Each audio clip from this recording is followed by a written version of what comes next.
مانی اچی پہ صدلے ورکی یاد ساتے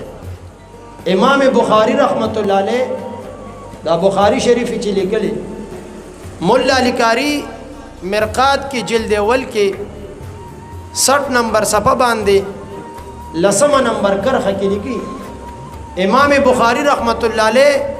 یو خار ترا داخل شو آغا خلق امام بخاری پا دے راتلو باندے دمر زیاد خوشحال شو چہ دا آغا شخصیت تے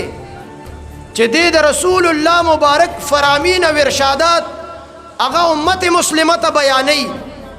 التلا بیان کری نو آغا خار تا صرف را داخل شو راننوتو آغا خلقو دا سے استقبالو کو چہ اشرفی و دنانی نے روڑو او دا امام بخاری سے پسر باندی شندل مولا علی کاری دا واقعیو دا منظر را نکل کڑی پا مرقات کے امام بخاری غنطا کی عوالم ران نوزی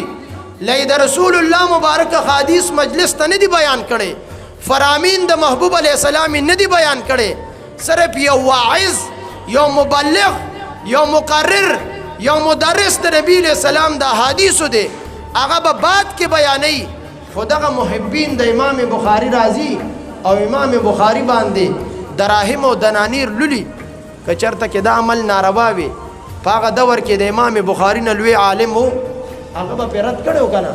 آغا تا پتا وا چہ دا محبین دا نبی علیہ السلام در اصل دی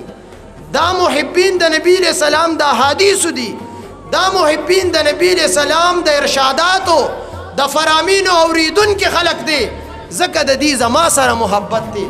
یرا چچا دا خپل نبی سر محبتی او سوکو تا دا کونین و سردار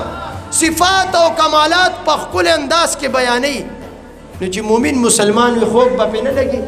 خیستا با پی دا منظر نلگی نو دی پی آغا دا امام بخاری خون تکے چی خلق پی محبین دا امام بخاری پی آغا دراہم و دنانیر لستو نو دا مومنان مسلمانان هم دا محبت و دا عشق دا وجنا